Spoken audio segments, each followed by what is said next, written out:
sœur oyo azaka grand artiste boy. Bon, moi je suis mais je suis profane de ça. Naebite eloko nini oyo ya langa nzembo ya makasi ya monene amona que on a dit mais non non non non non non non. C'est pour la première fois qu'on a une sœur ezate. Wana na oloba magambo so botuni bless bula magambo tu vandane na butu. Wana ko expliquer bino boy que na Congo on spécule tout. Ce qui est réel médical, dans la famille. Moi, je suis pasteur. D'abord, on a la famille avant une église. C'est la famille qui doit opter sur l'autopsie, sur la nini. Après, on va sur les erreurs médicales. Du coup, ça s'appelle Nzambe. Je vais vous donner un exemple. Chers téléspectateurs du micro du pasteur Bobo, partout où vous êtes à travers le monde, tout possible mbote aux micros du pasteur Bobo quand le bara de plus en plus très suivi à travers le monde. Tous à la Bruxelles, capitale de la diaspora congolaise, mais aussi capitale de l'Europe. Ils ont des Bruxelles, Bozon Labile Moko, tous ali Awa, Tomoni, tous ali Sousna, évangéliste Jean-Oscar Kiziamina, Kibila, Menaloboko Mobali, Toalina, prophète Neema. Prophète Neema, Nagata Bruxelles, ils ont matata, non là, évangéliste Kiziamina. Tout le monde est là, prophète Neema. Depuis que Bino est ma kofi, Bobetana Gabatbalaki, pasteur ya Congo, c'est ma kofi, Biboto, mais tout le monde est à l'aise, Bofandi. Non, to yokanaka, ngana koma kiawa, partout tu comme kolomo comme tu vas n'acheter que tozo koma. Alors na beko ba bisanga qui est prophète Azaliawa, na cinq numéro na ye, na bengiye, na bisanga hôtel place Azali. Tuni au sala ninga luno azana semina lubo ya ko zonga il faut accompagner au place zo kenote une église qu'on n'est pas na yo ngapena kende lakini azuye to keti une église to silisi siko to ensemble wala bato ba ke bayoka na to yoka na te ponani to zo bete équipe moko ya sana 9 kana sana 5 oui ya sana 11 kana sana 7 to zo bete équipe moko oyo Jésus est capitaine boto yoka na te ponani on peut dire mbabi yo 11 et 5 mais yo beta ba plein yi pas beta ba plein. Peut-être il y a une rivalité. Non, ceux qui habitent plein à la bête, c'est une rivalité pour l'année. Donc, toute la rivalité, tout ça est complémentaire. D'ailleurs, dans mes collègues, il y a une campagne ensemble. Donc, Bissomi Balé, on a passé mon soutien, il y a des longs, il y a des lobbies, il y a des aussi ici, Moussala Nzambe. Moussala Nzambe, Moussala l'équipe. Et ça, Moussala même, il y a une autre. Moi, quand on m'a passé dans Donaye, na les Kabonza m'a payé. Tout ça, Bisson, nous sommes en train, jalousie aux autres, mais ça peut jamais tant, nous sommes là, mais nous, c'est ça utile. Et c'est un toi, prophète Neema, prophète tous en aïe awa, Neema, Sikaten, Babi, Obetaba, plein, Balcolandayo, pour l'instant, tout le monde a permis l'examen. Tout ça, il y a à côté à Bishop Kakinza, nous avons à côté l'examen.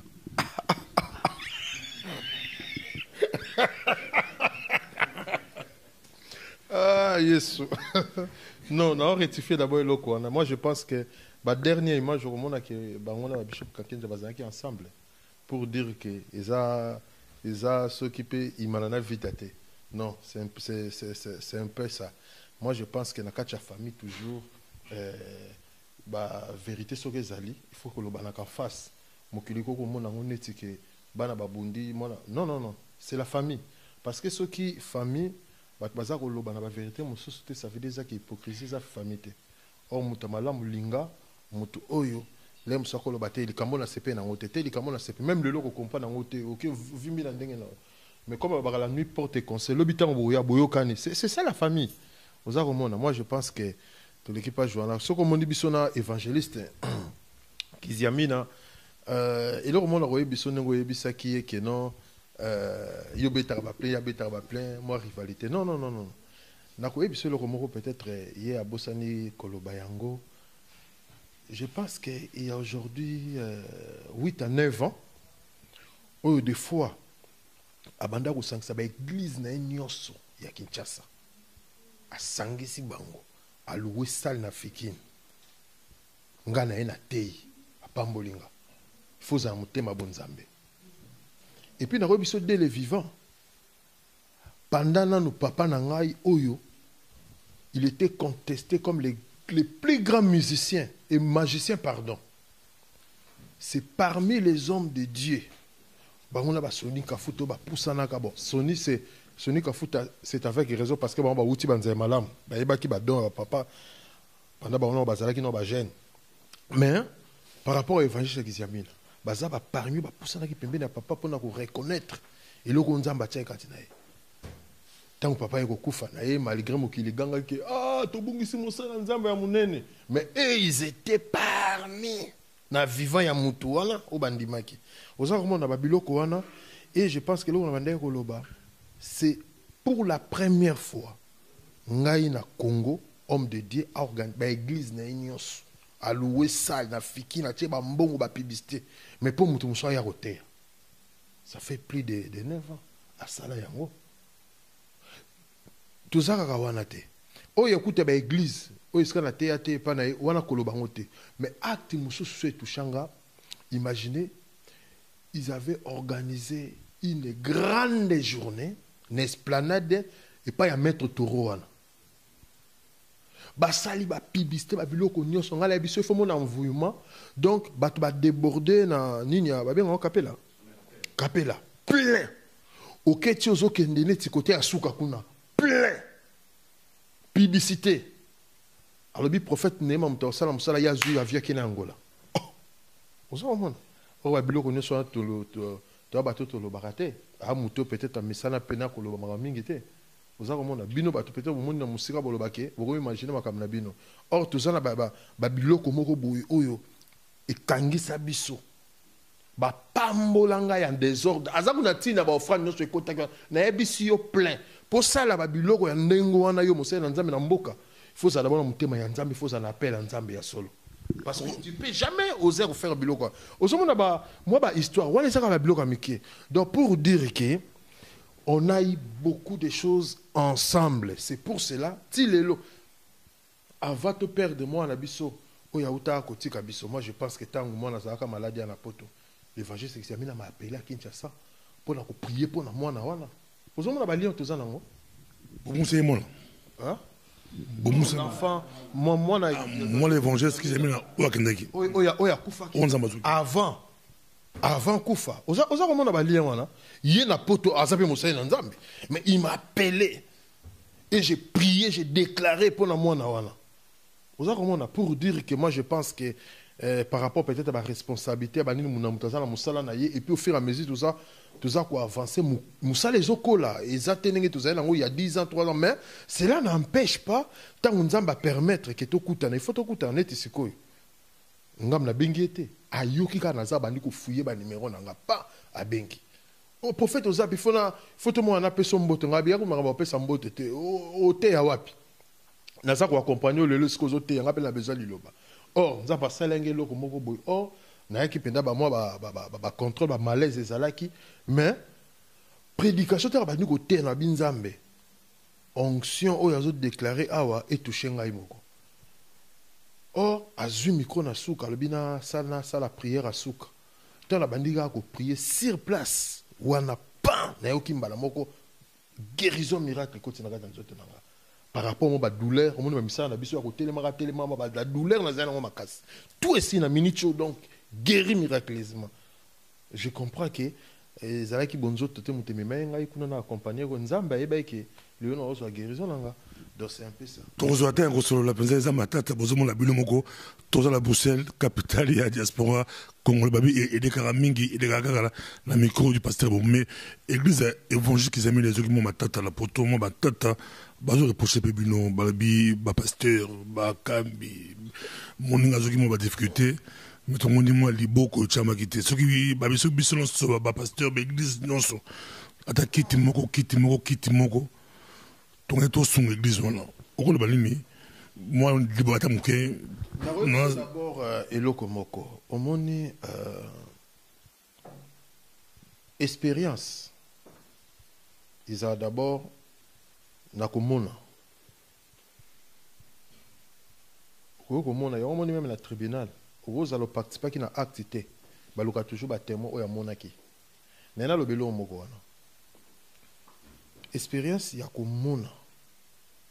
Ça fait partie. expérience ya ko kota na kati ya acte ya misala nena lobelo moko par rapport à question tuni wana nazolinga mo facilité ya mo ça fait aujourd'hui papa banga bandi musala na 83 tant bandi église parce que il était d'abord au moins plus de 10 ans évangéliste dans Nzambe malamu après 10 ans Nzambe aye ko benga le toma banda musala na 83 bandi 83 on était encore des petits ça veut dire ils ont habillé au monsieur tant papa bandi musala na zana mona mukie on a comprendre ngote menane au mona ti lelo tant on a charge en musala et comment est-ce qu'on zongela on a comment utiliser une expérience oyebi babo tomboki ba rébellion nga papa bani musala na 83 na vivre ba rébellion ya ndenge na ndenge babi ozanga na poto tu ozanga muyo yimo na poto o viva na mama papa te o yekaka o récupérer plan non wana to solango maka mususu to sala émission à suivre to solango na olo bakaka eloko moko ça veut dire ozomona ke batu musu babimozo tali ndenge likabo ils ont brûlé kati na moto bado ya ba profession bado ya ba vision na église ya papa oh batu mususu mona papa ke voyage atikela bango église otali bado ya ba guérison omona bu abimi akepe na bato envoyement penza botali pe 1 année 2 ans 3 ans 4 ans mais soki otali bato wana na moya lelo okimawa des fois du vivant ya papa bazwa ta osenge pardon te bakoma soko ya epa na nga kofukama kosenga pardon que yo ndozo représenter papa na yo oza komona moi je pense que balobaka mona moke so alinga simba moto stika ya simba tant kozika ndako comprendre donc makambo na zoloba to développer bien ba émission tant to sala pour esunga pe ba ministère surtout na ba église ba poto bazo un peu moi bon moto na moi maturité oza komona moi je pense que c'est un peu ça et loko ngai na ko sala ta commentaire mon côté ezana yango ba vague oyo yaka na ba ministère oyo ba biso to mono biso to lobby ozomona donc il y a un avenir te na bato pourquoi pas église cœur de Christ tout soutenir non pas ça évangéliste maloba soutien église et on a pas de difficulté bango ba e ba botie pour na Congo za la raté papa na biso lo moko obe église les évangiles la puissance des évangélistes qui y amène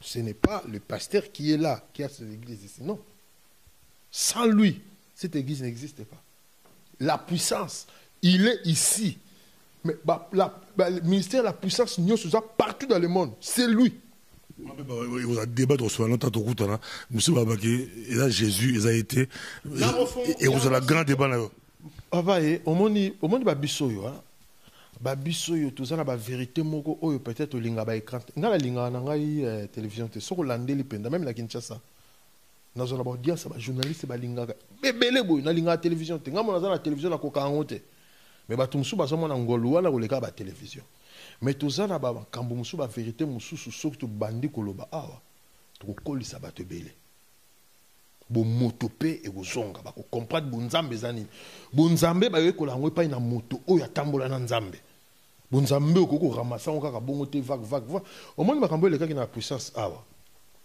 ça fait partie des épreuves mais bomi le côté vous avez compris l'église c'est lui bino bokoloba Yesu nana ngotanga kenda kuna mona Yesu abimeli boy tozonga église là obezaye toi pas la yemoko ba église zaye bali kolanda yo aussi on emi yango église ya yo on emi likamo non j'ai toujours dit aux gens une chose que ministère a monté kufa kaso yemoko elinki kufa tu comprends parce que tant nzama benga biso moko ministère za makila na yo mutoki na yo nde sali musala wana ndenge moko na muto yo akenda musala atoki oyo ko mutalobi ale mbongo nanga mutoki nanga na molela ki pasi ndama pambola ye donc mutoki na ye ndenge biso mutoki na biso okoti mabonde li okoti jeune oluki kotanga be oyo otei bato to bongo li motema esa mutoki na yo tant muto azo détruire mutoki na yo ndama pambola ye te pour dire que l'église la puissance sera dans la puissance de Koufi mais muto mususu akolo ba que la puissance est Koufi autant que je suis vivant et okufate parce que autour le bawana ça permet de kutana makambo ya ndenge na ndenge et mukete na kuta na face na mutu mo azali na ba avion azali partenaire na église akei na bato intercesseur bafutaka ye protocolaire aza na salaire musicien aza na salaire bapasteur baza na salaire na njili wana au bout de 3 mois église comme na 2000 personnes mais là l'église on a taban eza te eza matata poto kotana si bala poto bana Congo mba twali kolela tola matanga na c'est ekutaki la Congo ekutaki évangéliste na poto twali kolela mwembi mononi nzambe Marie Misamo accueilli boza ba grand leader ba to stima la bino ba baza belé ba sœur Marie Misamo baemba na bande pa na yo Marie Misamo oyebaki liwana ye ojean ndengeni oyebaki ndengeni bali kolanda yo mon témoignage ngai je pense que c'était dimanche matin mutali boso la musanga route eza big prophète Emmanuel Lumbu a benganga par chapoto olakin wala na Kinshasa oh mutu penda ko na chaleur oh prophète Emmanuel ah na ba kucha pongi wana mais la muka oyebi oh sœur Marie Misanga kofunga ba de nebiseka de big yo kyango wapi oh oui ba Facebook ba bilonga bi oh fait yo bilonga ba bilonga ba Facebook wala ah tika ngana na kata pongi abi c'est vrai ngabi non tika biloko wana ngabi lokolo préparer ma okendo te ngalo na hotel na ngai te na repos yo kende ko te ya kendo tika ba biloko wana bon tellement peu nazali na catégorique ba na kati na ngana lali ti oh après qui il fait ça ndeko moko boye un homme de Dieu boye na ebi sous na je sais plus ça m'échappe ndia ko benganga pour me confirmer que non tala la télévision bazo l'accès hommage à Marie Misamo oui Nathalie pe na écran la monde pe na hommage c'est là où vraiment conscience est rose après sous na bengi ce que prophète big na poto anda otea après na rappeler après matea ngabi oh vous avez raison en tout cas les sango liwa les apenda ya solo et ça avait beaucoup affecté pour la deuxième question na otoyeba ndenge nini. C'est vrai, ça fait au moins plus de 10 ans oyo abandé ko accompagner ba homme de Dieu banda ko inviter nga mingi net ba Kabalo oya pasteur Kabalo ya Bujumai au moins 2 voyages tout ça là na sœur Marie Misamo mais na zwa penda temps ya ko va ne pena ne ba yeba mutu te izaka ba voyage au kende botei ya yembi soko prier to prier mais et là, quand on touche à chaque voyage, j'ai un mouton qui s'aime mingi. Or, tout le monde a appelé ça. Il y a un peu de musicien. Si on est musicien dans l'église, peut-être moi quelque chose naïe et puis moi transport na bango. C'est un peu rare pasteur azote. Il y a moi musicien pour bing ça qui a bêta bima wana zo enveloppe. Mais c'était différent avec la sœur Marie. On a remarqué, au moins 2 voyages tout que naïe.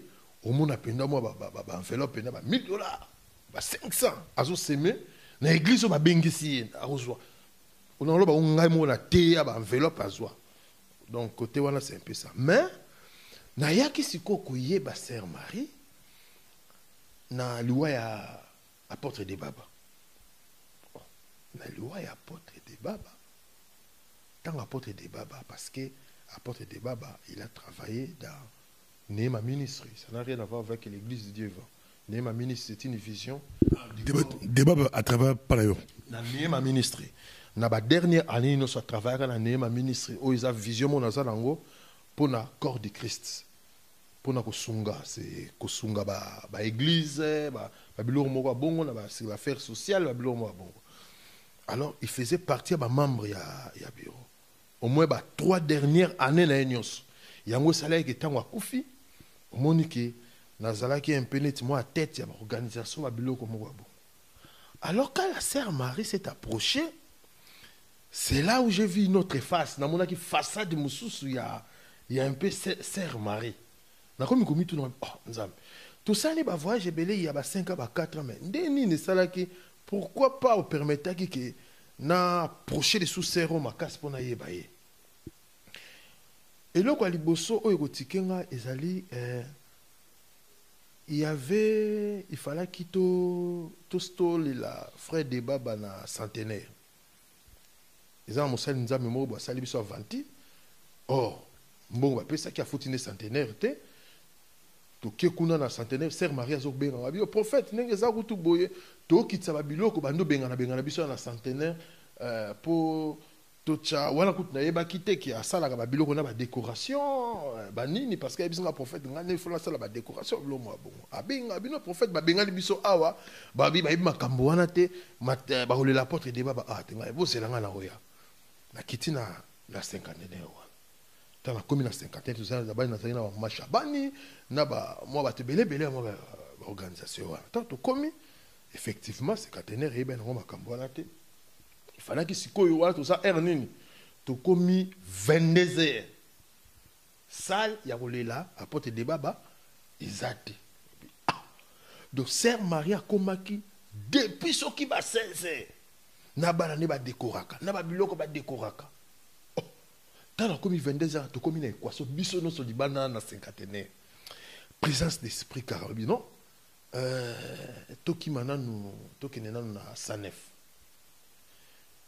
tokomi na sanef tokuti jour yango matanga ezalaki te baluesaki sale te wana tokoma ba 23 heures moto yango mpe asopa na basale oyo batya permanent wana aza te tose renseigner fa eske okende koluka adresse ya moto wana ok tozalaki na frère Blaise Boula parce que ye azwaki côté bamusicien bandeko na biso bamusicien oyo babengaka ya mokili me biso toza ya mokili bandeko na biso oyo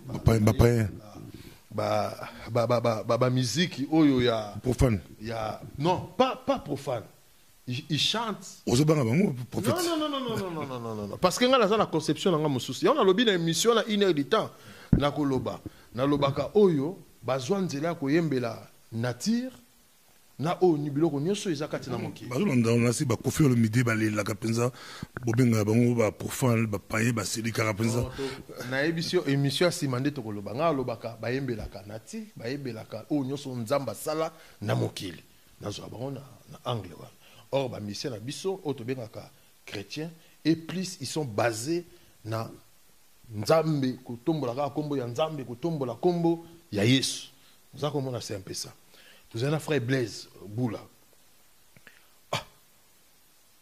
frère Blaise abi mais prophète oyo likambo nini yango parce que déjà na batanga na tension ezalaki fo batya de podium na sala wa makambo moko oyo ke nzambe apesanga basagesse moko mpona kosangisa d'abord côté mosusu baza kolela ye azalaki musicien na biso côté mosusu abi akomaki apôtre wabi bon bino bolele côté ndenge na bino biso mpe tokolele ndenge na biso de podium ebete na même nini faut ce qu'on utiliser sagesse moko boy na bandi frère Blaise abisinga habita prophète muto ya robo makambo lukaka papa wemba comment na papa wemba sola na ye yinda ko boma biloko nyonso parce que batu nyonso bakoma oleka sima papa wemba pona papa wemba za la catégorique podium ya chrétien côté na bango podium parce que ba otaki papa wemba mutabimisa frère de baba yende mutu comme père spirituel na makota makambo ya musique ta bazaki na ba viva ozomona ba tension wana et tant que to kuta na papa yomba to sololi yeko comprendre que azala yene kuta na makambo wana te o ba bande ko chawana et ça fait qu'ils se sont décidés ba kolela ye mais ka banze monzami mutu ko beta makuna et puis podium moko sikoyo osala ke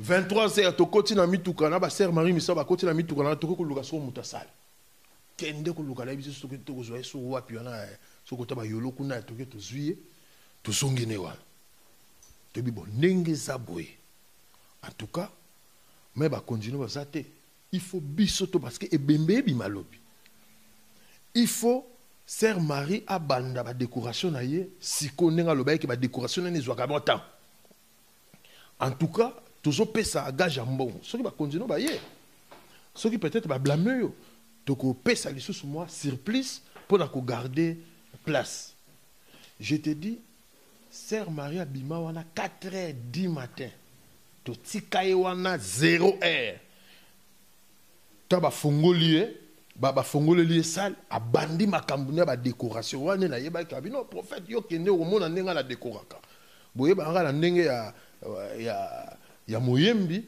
mais na sala côté mosusu pe nde jour wana nde na ko découvrir que non sœur Marie aza na domaine wana ya banini alubima wana 4h du matin moi na moi ça bato depuis 16h na cinquantenaire basali biso aventure simbite ti wana 16h ti 4h du matin lobi nango na tongo abengi ngai alobi prophète makambo nyonso c'est bon ake moi ko se reposer wana il fallait qu'à lever de corps 12h kutala la kita ke moi se reposer moi muke papa il fallait biso sto kuta na église pas nanga bato nyonso il fallait qu'il départ et pas nanga plutôt que morgue to bimisi nini. Et puis à partir à wana donc non le départ ils allaient wana nde na ko comprendre sœur Marie na ko yeba sœur Marie mais là on a remarqué pas ça que la sœur Marie a mutu moko ande ko vivre na manque d'affection à bato comme si bato ba comprenait que on doit comprendre les malamuté tu vois na yebi c'est alors mon sœur Marie il faut pas qu'on s'isole là bas ça qu'on s'isole là bas côté na yo bato ba royer ba pourcentualité o ezakati na yote vous avez comment neti ba biso nyos vous avez ignorant tala aujourd'hui je découvre que et puis na yebi loko moko na ba musicien o ya basi chrétienne parmi tout ça basité tout ça en général ce que ça na ba musicien musicien chrétien mi sat o ba to saka ba sali na nzambe sœur Marie Arose parmi les trois. C'était une femme qui a beaucoup de respect et puis humble. Nous et l'autre est respect et puis humilité. Cette femme avait vraiment aux hommes on appelle boto sur babaka l'immémia. Non la question on a bien balé la capitale penza bato Léo Marie Missamou et la période de tout le monde des réseaux sociaux. Moi, au Pakistan, les gens réfléchissent. Facebook, les réseaux sociaux, ils ont colobé là, aux autres infos, dans les réseaux sociaux. Est-ce que Marie Moussa est victime? Il y a un pasteur, il y a une question qu'on s'est posée. Marie Moussa peut-être sentir qu'il y a bien mingité, dans la période de Souka.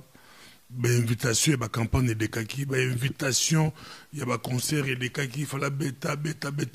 Parce qu'il y a qu'on s'est soigné, les gens se posent des questions. Est-ce que Marie Missam est victime? Il y a erreur médicale, tu vois, évangile, c'est l'Amérique qui explique en gros, mettre autour d'un pays. C'est ça, erreur médicale pour mettre à l'équipe, à lobby, à expliquer, mais le lobby est symbité pour les médecins basés belé dans la poto en Afrique dans l'Amérique médecins congolais basés belé infirmiers basés belé balandi ba déclaration médecin dans la version naie ils aussi batté des gens se posent des questions batté monsieur baki na côté à Kisi on a là si monsieur Bakindoki Kisi mais 2 points ils ont qu'une ça victime ya monsieur pas victime ya contrat invitation église na Congo église c'est belé il y a zobela mais dimanche au Betao, campagne les Akula, avec campagne Moro, à ce concert Moro le 3 janvier 2016. Est-ce qu'il va porter Vodafone plainte? Il fallait pas porter Sony plainte pour la Michael Jackson, point d'interrogation. Est-ce que qui était à santé n'a pas chemin? Bon, oyo wana na ko kota na ba oyo wana ozako loba penzate. Ngai tant naza kolobela affection ça veut dire affection ya batu ya ba nzambe.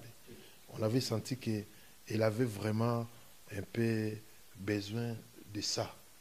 Et na ko biso loko moko frère Blaise Boula a ebisa loko moko. Après prestation à sœur Marie parce que tant que comme isko na sanef na matanga na poko fallait ki ba bise ba intervenir. Après, parce que le roi n'a pas de pasteur apporte tambuluko gâté, il y a silisi. Ce que sœur Marie, ma petit, après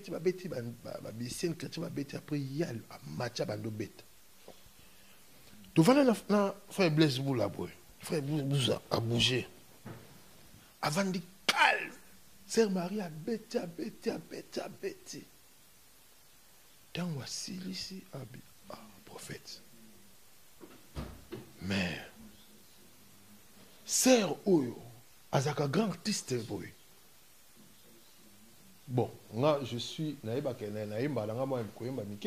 je suis profane de ça. Na habité eloko nini Oyo ya langa nzembo ya makasi ya monene À mon accueil, on a dit, mais non, non, non, non, non, non, non. C'est pour la première fois, Nayoka, Sœur Mario en face. Ah, mais non, non, non, incroyable. C'est un artiste complet. Habitala. Na lande belé à bateau, ba beti beti awako. Bon, ba nzambe, hein, c'est vrai, ba mélodie, mais na ko biso sur le plan artistique. Mutu akoka na sero ezate. Wana na oloba magambo, so botuni bless bula magambo, tu vandane na butu. Magambo aloba. Na yebite, baloba soki bazaka na ba oreille musicale, bazaka ndenge na bango ko talela un artiste, oza komona. En fait, aza ser moko boy o azaka na ba potentialité makasi kati na ye. Alors ba potentialité wana, je pense que profiter nango pena makasi. Mais Dieu merci na ba oyo ba profiter nango. Notre évangile qui s'est mis dans wana, moi je pense que na landa ba croisade, si je me trompe pas, il y a ba 2000 ba croisade o ya bete na ba 99 na landa yango. O tango salako ya stade tondaka wana ba CPP o ya liboso. Oui. Oza komona. Donc pour dire que eza na bateau ba comprenant qui o ba bénéficier na ngolu ya mona mwasi wana. Oza komona mais ça pe na ba oyo mususu ba comprenant qui te bon na kokota na ba polémique. Côté médecin, erreur médicale, mutazaki bien à oki malaise, à Kémo l'hôpital à Tamboli, à Koti, à Koubimebembe. Moi je ne peux pas entrer dans la polémique. On a tenu ceux qui évaluent ce qu'ils ont mis, il est mieux placé. Mais moi je sais une chose. Moi, na évangéliste qui mis na pasteur Didier. Abeng ça rappelle mingi na kenosa la misala na ba église partout où ba permis ta na ba église. Je pense que c'est quoi comme na Regini. Azana action moko o sengeli marim sama ya ko il fallait ya ko beta. O il fallait na teya. Donc ba bengani pe ake abike non dans la retraite ko ta retraite, il faut ya ko beta na action, il fallait na teya. Et je pense que on a yebi yango wana bon. Qu'est-ce que mutazo bela il faut j'ai pas suivi la landi au kambara batu belé au kayo kambara batu belé et belé simano batu basé belé pensa ce qui moyembi azobu mutu mundi mazo bela passe à pasteur na yo moko oza pasteur belé moko azo bela a que retraite to a que l'hôpital non yoka na roipselo moko au moni liwa ya bassin na nzambe des fois ça compliqué na pe saka li kufa papa nanga ba verser bimé belé oh ba poisonné oh ba salibo oh dans tout ça il y avait pas même de poison. Papa nanga atikala ko tika 3 jours na mbeta hôpital te autaka voyage abela pété auti voyage né à Brazza kozonga zongi fallait qu'il lobi nangwa en Afrique du Sud les mêmes boutons a piqué crise a piqué crise ba évacuer ba bengi biso lobi nango wana ba koti koma notre le loi piqué crise na butu ba mimie lobi nango to koma ba 15 à koti koma kokota koti koma lobi mususu o elala ki wana mutakei osa mona baliwa ba ya ba sena nzambe soko landi un peu moi ba histoire ya ba sena nzambo nzamba utilisaka mingi ya makasi o comprendre baliwa la bango zala toujours un peu bongo bizarre baliwa ba idausa ezala ndenge baliwa ba William Branham ezala ki ndenge baliwa ba Catherine Kuhlman ezala ki ndenge baliwa moi je pense que tant oza mundi moza moi chrétien oza na makambo ya makambo nzambe linga pe oye ba moi ba information moi ba histoire ya makambo nzambe ou banda koloba makambo net pas un profane. En fait, dans autorité na yo, pourquoi pas c'est pour ça que l'hôpital boy ça mettait on a pour mettre à profiter là volontaire dans Zambie c'est beaucoup tout notre que médecin expliquer non ça s'est passé comment wana ndenga bo moto salemaka na ndenga bo moto salemaka ngana zo tel zo ba angle spirituel ndenge nzamba zwaka ba sali na ye oza komona. Moi je pense que Marie Misamu elle n'est pas seulement une actrice comme les autres mais Azam Mutumoko a mis un plus na milieu na ye. C'est comme si une personne qui avait une mission. Mon bateau bazana ba mission. Bazala bateau moko bazala mise à part. Donc ba lolenge na bango pesa la mise à part. Ba makambo na bango pesa la mise à part. Ba ko kena bango yo sko na zo lobela sko ba jara bateau wana. Mutu mususu bon et ozana ngo normal. Mais Marie Misamu tokoloba na musique chrétienne aza mutu moko aye na révolution moko boye soko tali après ko bima Marie Misam presque ba jeune fille mingi oyo bayaki sima Marie Misam oko comprendre kaka malgré akolinga tenga misa moi tempo ne balaka moi tempo mais ko comprendre kaka ke moi qui Marie Misam za na kati.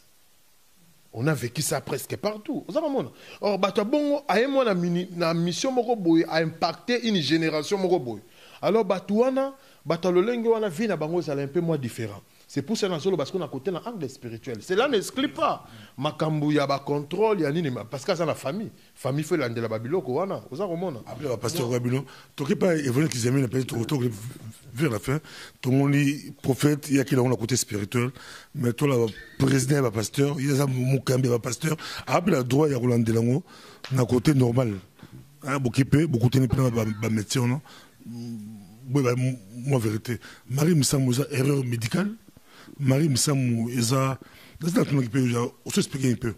Mais les voix s'élèvent toujours. Les voix s'élèvent. On a expliqué Bino Boyke.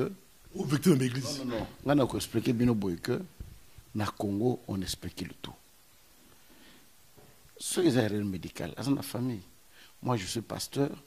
D'abord, on a la famille avant une église. C'est la famille qui doit opter sur l'autopsie, sur la nini. Après, on va sur les erreurs médicales. Du coup, ça s'appelle Nzambe. Je vais vous donner un exemple. Dans un mois, on a une école à Satan Idao Sakoufi. Après, c'est un cours. Et s'il aya wa pa mo bo australien ba mindeli ba yaki wana ba kenanda kuna koja balé esili azu kit chaise longue alobi na me reposer mukie 14h il faut tozo na cours a se reposer na kiti ba ndeko wana kuna ba pa wana bazota la télévision bazota ba image tout ça ba culte na tout ça 14h ko ba kino la musondo ko tumuta sia kufaki puis on va bomber ba sali non nzamba za manière rebelle ezala erreur médicale bi lobi eloko mote ko komela biso nzamba permettre yango te penzamba permettre makamna ndenge na yi pour moi je pense que mission na yi sur na monike kokaki tu l'appelles bon ba ko bengete non bana mike ba kufa ya 8 ans ba 10 ans ba 15 ba 20 ans Dieu est souverain à maître de tout des temps et des circonstances donc ça ne sert pas à te spéculer là-dessus voilà. C'est l'église, beaucoup de morts sur le tas côté tout le monde balouki passe à rocher bembe et on a côté domaine pour le président pasteur beaucoup bunda beaucoup comme le ministre beaucoup bunda la bango bon c'est bon que baton ta plutôt ou bien peu beaucoup tombe plutôt oui tout ça va pour dans la polyclinique na kinga bois mais je vais morgue a domaine à l'état non morgue na biso eloko mo bobo le loso na tongi morgue bino batale boss pasteur black no tonga mora bibembe bo mona ta izaka place nini pasteur black no saka ya asa le loko mususu ta kina saka mezo bibembe bo mona kama kamba pasteur bazanango mais ba comprendre le fait que ezali muno sa kokufa to salango chez mo na ngalo ba cercle pe na mboke kuma cher et kuma lokola commerce kuma beaucoup ça commerce makama bibembe est-ce que na ko salango te vraiment ba teka na plus mo boye et ko aider bato moko est-ce que na ko tia corbière mo boye te demande évangéliste mon dis-moi qu'il faut plus à corbière au moins passer au bima qui est sur ma corbière au moins quand n'est pas ma donc tout ça la mentalité mususu c'est mieux l'état sanini à ton ba corbière à ton ba morgue na y a ça ma kamno soana et ce qui nous pouvons faire parce que compréhension na biso ba congolais ils en ndenge mo tena makam aussi beau petit programme il y a Bobsek. Non, j'étais en contact avec Kinshasa parce qu'il y a la famille, gouvernement, l'église, et pasteur, association de musiciens. Parce que Bongissa, peut-être semaine prochaine, de Korekorobima. Mais je serai au courant de tout. C'est la question que Mbabino Penza, mais on peut savoir une minute pour te clôturer. Dans ce site, on a prophète Nema Sikatenda. Il y a une question, ils ont belé, et puis évangéliste Ago Soukissa. Peut-être un message au pesi na Europe au pesi na église na yo auto sa musala munene awa et bien c'est musala mo local to ko so prophète bali kolanda yo bana nanza bazo le la penza kolela o ko le bali ne puis ça mon message bazo le la pema ba musu ba linga ki même te na ba musu ba lobi moi na so retourner yo prophète na tout quand même ba publier ba fina ba réseaux sociaux to condamné on a condamné déjà voilà tout nayo balobi a rossé quoi le 29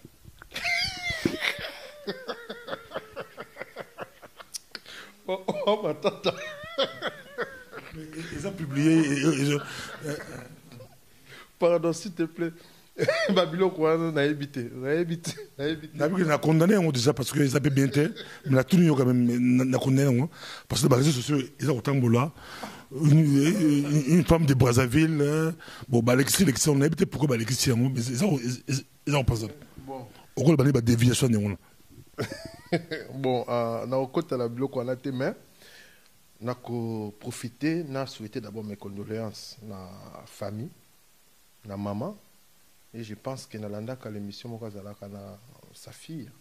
Ruth Missamo, oui, à Londres. Oui, oh, oui. Maman Ruth. Oui, oui. Donc, en tout cas, Saint-Esprit, comme il est le seul consolateur, il y a Romains chapitre 8, verset 26. La Bible dit, le Saint-Esprit nous aide dans nos faiblesses et il intercède pour nous des soupirs inexprimables.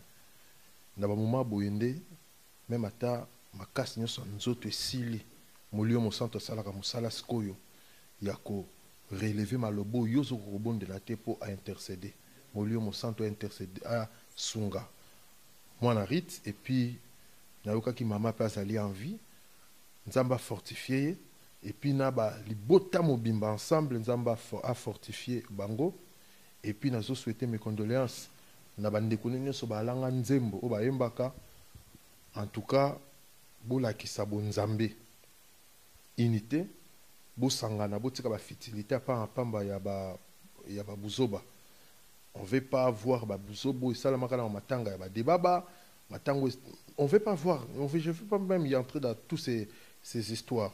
Moi je pense que bolela omoni na kolobelo komoko omoni Sœur Marie a sibisa moi babuzoba ozo leka na matanga na yo. Quand elle était vivante tant que makambo ya frère débat bekufi. Elle a sibi tous ces babuzoba oyo ezako leka leka.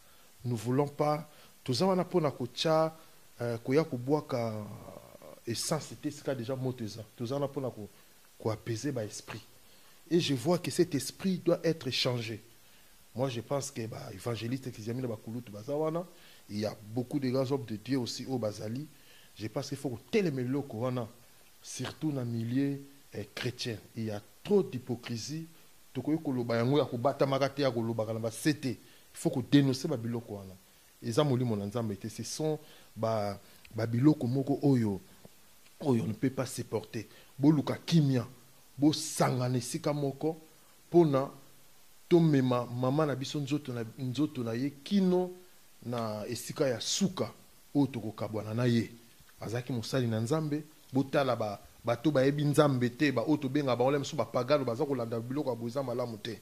Et moi je pense que esengeli bomeka un peu kobenga bandeko ne mosusu oyo bino bobengaka bamusicien ya mokili kobenga mpe bango komeka mpe kofortifie bango mpo baya na matanga boyebi ke ça sera la seule façon ya kohonorer moto akufi parce que dès son vivant azalaki na oyo tobengaka côté chrétien boyebaki ye mpe abandaki azalaki mutu oyo azalaki na ba relation malamu presque na bato nyonso wana. Alors soki pena bolinge soki boza ko honorer ye, moi je pense que démarche makasi bino boko ko sala bango bako ko yate parce que déjà bopesa bango moi image mosusu bino nde bokende penza ko motiver bato wana po bapusana ekozala eloko moko fierté ya makasi pour la église. Moi je pense que on a koko loba yango wana kolo apambola bana nzambe nyonso bakolanda émission oyo Yesu Christ nzambe nanga apambola bino. Je pense que on a koko loba yango. Ok prophète la tienne na minoroté ye pour na ye aza d'accord boko benga ba oyo ya mo otobenga ya mokili wana eza ba oyo rassemble ba jimi piana ba Koffi Olomide boko benga bango ba ya kolela ensemble na bana na nzambe Marie Missamo pour la prophète ezamabete. Évangéliste au succès. Merci, je pense que Ndenge prophète à Outroloba n'a eu chance minga au travail na sœur Marie Missamo. Dans la campagne mon akindele mutuka koma raté. Au terme de l'université bonzele bukana na lubwa kuna kuna. Il faut que beta makolo. Atal que star nande ngazala kate mais beta makolo penda so kitabana baso landa sœur Marie. To beti campagne courant pesa raté groupe tant to 4 campagne to 4 groupe donc tozo mata ngomba na molili wana poto ozo mutuka tokende na sala campagne na ken Angola na église monaza côté ya Saint Maria ya na campagne wana ndengi prophète loba a telema pepo na sala qui appelle des fonds pour église monaza na besoin somba le pango église Saint Maria telema pena ya so pe enveloppe na ye a pesa mbongo pour contribuer à l'église wana na sa ba campagne moi be na stade Tata Rafael na stade des martyrs ba place belo na sala campagne c'est Marie assistant na 4 même la 4 église na ba yolo wana na ba capelle na ba veiller donc je ne sais pas on a perdu comme je vous ai dit to perdre soda mort na 4 nelanga na kolo donc nzambe abatela ye nous ferons ce qui est de notre pouvoir tant soit peu pour participer pour na ko accompagner de konabiso. En ce qui concerne les séminaires et aussi la lobby, je parlais sur les principes de la réussite. Ndeni mutako ko longa na vie na ye. Ndeni mutako réussir na vie na ye. Na musala na ye, na ministère na ye, na libala na ye, na social na ye. Ba principe ni lesegele muto asala pour taïba ko réussir. Voilà ensemble les thèmes na pesegende angwa. Merci beaucoup. Merci beaucoup. Qui prophète né Masikatenda. Ezalaki matata. Toujours prochainement. Qui évangéliste Kizemina Kibila Jean Oscar. Et tous on a eu avant Azonga. To promettre que bilon émission Morotoloblaga politique. Pe Moussou Sotokotara Marmou Église. Merci beaucoup. À la prochaine.